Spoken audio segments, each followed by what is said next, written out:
Saturnastra he, Chapter 44, The Frozen Lands of Albion. Out at sea there were whaling ships returning home. The port had only room enough for 2 large vessels and several dozen small fishing boats. There was a thin layer of ice over the beach.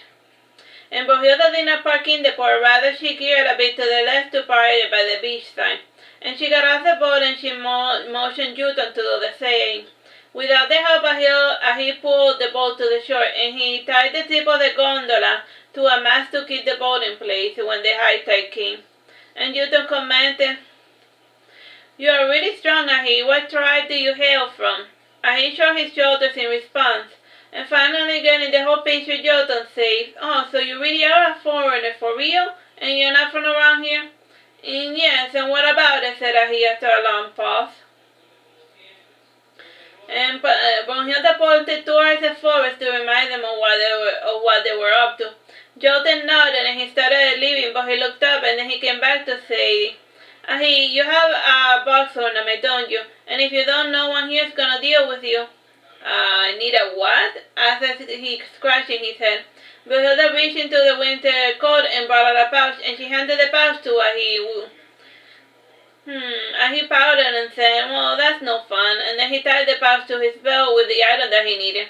If it were the summertime, he might have worn the pendant outside the pouch. However, its iron works would cause frostbite during the winter time. Jotun narrowed his eyes and he brushed his hands to warm them out some more, and then he said to Ahi, who was folding his arms, "If anyone asks, just tell them that you're a dragon, and people will get paranoid if you say that you're a human looking like that." Jotun was referring to Ahi's look, and all in all, the people we have seen thus far had monolith eyes, and since this was a port town, we were able to get a good feel of the types of humans that live in the frozen lands of Albion. Most of the folks were either blonde or dirty blonde as far as hair color, and the dominant eye color was brown or black. And most of the people in town preferred to wear red or brownish color outfits. Brunhilde waited patiently for us to finish explaining things to Ahi, and when we were done talking, she gestured Ahi to follow after her. The pair was side by side, and then they eventually made it to the center of the town. We were just as frozen as everything else, and in there the merchants were trying to peddle their meager wares. The second largest hut was stone-shaped, and it was meant to be a house of gathering for the people. The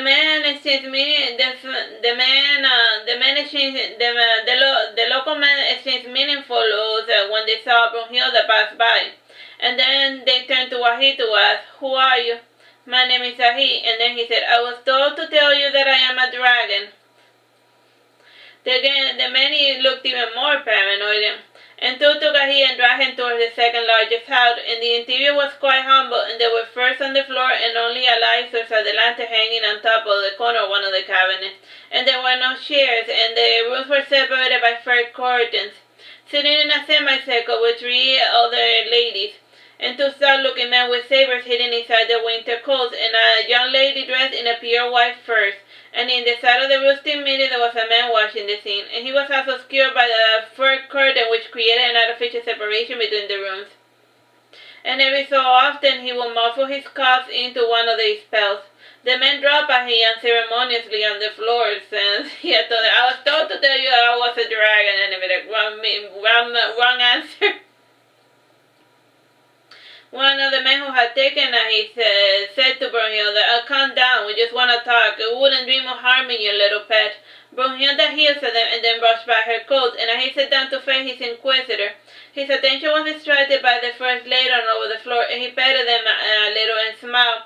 And as soon as he did, the old woman started whispering to one another, and the sickly man started coughing, and the stout man's eyes widened, but no facial expression betrayed their surprise. The lady in white was the only one to maintain her composure, and she addressed him. Forgive our lack of hospitality, and these long winter nights are tiring and our supplies grow short, and we cannot allow some outsider to disrupt the little peace that we have to enjoy. And I ask you, what are your intentions? And he shrugged his shoulders and said nothing, and one of the men made a motion with his sword, but a gesture from the lady caused him to restrain himself, and she insisted, "Who are you? Where do you come from? How do you get here?" And he looked back and he saw Brunhilde pointing to her belt, and he said, "Oh, now I get it." And he took the pouch from his belt, and he emptied the content in his palm, and he held up the pendant with an elaborate little golden box ornament, and the box had a ruby on top side, and it had two small clover reliefs on the left side. Brunhilde got up and he gave the pendant to the lady in white, and she examined it, and then she passed it to the elder, and the middle elder said, "So your name is Ahi, like the big tuna fishes?" No, Ahi's more like the red peppers," explained Ahi, the nature of his name. And in a friendlier tone, now that he had given them the box ornament that they wanted, the lady said, "Welcome to our tribe. There can be no trust, no true understanding with someone who refuses to assimilate. And the dragons understand this, so our people had no quarrel with them. Still, how do you get here?" "I flew," said Ahi, flapping his coat like a pair of wings.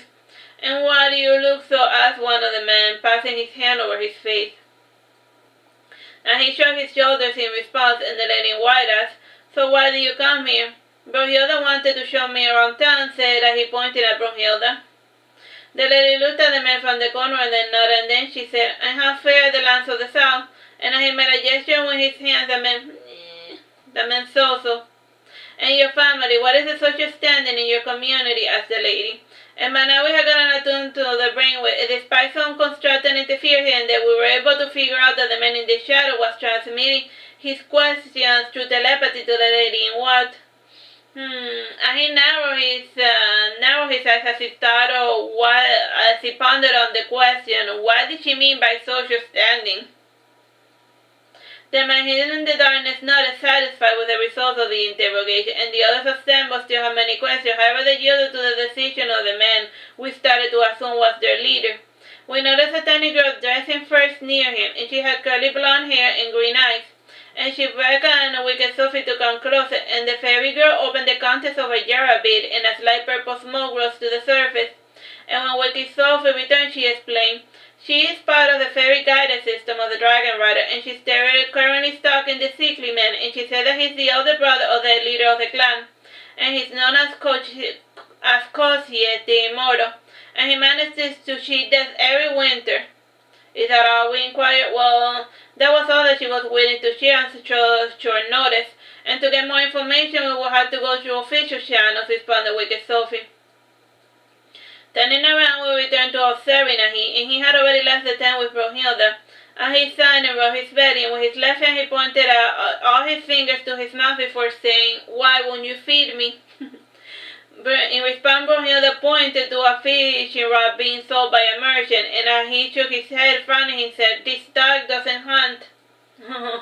"Boo-hoo," said Brunhilde, folding her arms and sneering. And he sighed despondently, and he went to the shopkeeper, and he pointed to a woodcutter's axe, and the shopkeeper removed his mittens for a second to say with 2 fingers, and then he swiftly put the gloves back on again. And he reached into the back of his coat, and he pulled out 2 golden pieces of coin. The merchant looked at the coins and bet on them, and then he shook his head. And this time he pulled out 2 apples, and the apples were made of glass, and they were one of the many items he had stolen from Iago's home. And this glass would please the merchant, and he took the apples and wrapped them in small fur bundles. It's like they don't have, this little town, they do mercantilism instead of like dealing with coinage. Mercantilism is you trade stuff for stuff, like a trade camera for exchange for like a couple of rabbits and stuff, etc. When he went to take the axe, the merchant brushed his hand aside, and again he removed his mittens, and this time he showed the number 4. He was about to give him something else when Brunhilde intervened. The merchant recognized her as the Dragon King, and thus decided not to continue haggling. And Brunhilde's human form was akin to the transformation tendencies of the silver dragons of the north. And with his eyes, he went to the forest to look for a meal. Brunhilde followed along as a guide, and the seemingly empty forest was alive with noise. And his keen hearing was able to pick up the sound of nearby hunters, and they were tracking a reindeer or something like it. and there was also the occasional pack of wolves passing by, minding their own business. And by now it was midnight, however the sky was aglow with the northern lights, and there wasn't a cloud in the sky. And like a second sun, the Titan moon was casting its glow upon the land, and the white snow had a slight golden tint to it, and the majority of the trees were Douglas fir, red cedars, and jack pines. And based on our peripheral view, the trees were immaculate, and their fallen branches were untouched by the hands of human. And he looked at his tree in the clearing, and then he picked up his axe and he started cutting down a 10-feet tall Douglas fir, and while he was cutting it down, Brunhilde was picking up the cones that the tree would drop, and she was placing them inside a small leather bag, and based on the number of cones he could fit, the bag was a bottomless pit. And when he was halfway done, he heard a Jotun yell, "What are you doing?" And he looked and saw Jotun running towards him, and Jotun was lugging behind him the corpse of a reindeer, and Jotun explained, "You're not supposed to cut these trees without permission." "Oh, now you tell me," said he, giving a sideways look. "Oh, now you tell me." A gentle breeze passed by, and the fir broke, and Brunhilde either did not notice or had chosen to omit this crucial information to play a prank on him. And based on her amused expression, it was probably the latter. Jotun was scratching his hair and looking about like a wild animal while whimpering, "Oh no, this is not good, this is not good at all." And he peeled back the bark with his bare hand, and with his axe he arranged the wood into neat rectangles, and this task only took him 2 hours. Jotun's shock was slowly diminished, and with his food arranged as thus, he started eating the hardwood, and the back of one of the red cedars shifted position a bit, and upon closer inspection there was a parasite plant creature leaching life from the tree, and the tree parasite started blooming blue sunflowers, and the sunflowers on the head had the face of a humanoid person.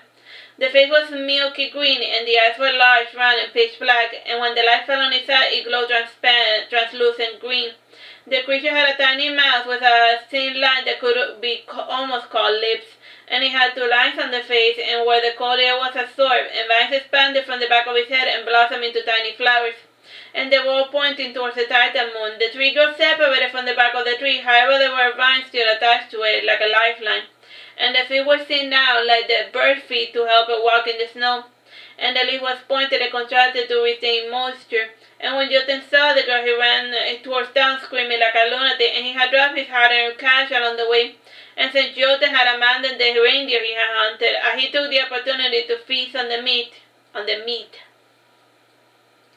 And while he was eating, the flower girl tiptoed her way towards him, and he turned around and he smiled at her, and his face was covered in blood.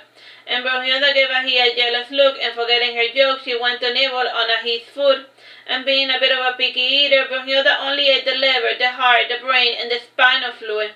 The firewood glowed near down beside her, and his roots came out from her sides, and his roots burrowed around the red ground and so with the blood that was released by the dead deer. And he was not much for drinking blood, so he squeezed the blood from all of the pieces of meat he was about to eat. And since he did not know about plants, he made the blood of the deer fall on the flower girl's head, since he thought that she would fancy it. And based on the favorite guidance system, the locals called these orchid humanoid creatures tree nymphs. And the locals believed that if their trees were cut down, the tree nymphs or hamadryas would die. And the Greeks used to refer to these beings as hamadryas, and based on the periphery scan, this tree girl had more in common with merfolk than trees. The hamadrya opened her mouth slightly to allow the blood to flow into her lips, and the scent of blood had naturally attracted wolves. However, when they smelled dragons, the wolves decided to go for an easier prey. And after half an hour, there was hardly anything left for the deer, and Brunhilde took the skin and threw it over her small purse, and a small blue petal fell from the hamadrya's head, and she shook a little like a tree shaken by the wind. And she nimbly ran away towards her home tree, and it was surprising speed that she could muster, having such a solid appearance. And her petals and leaves closed up, and he noticed that she was camouflaged into the tree. He picked up one of the blue petals that had fallen, and he ate it. And then he went to face all of the lumber he had made, and he pulled the lumber sank into his transport bag for easy transportation, and before returning, he wiped his hands and his face on his winter coat, and there was still a red stain on his face, and he had also forgotten to take off his gloves, so the two were tainted by the blood of the deer he had eaten. When he and Brunhilde returned to town, there was a small crowd gathering around Jotun. That's the end of that chapter.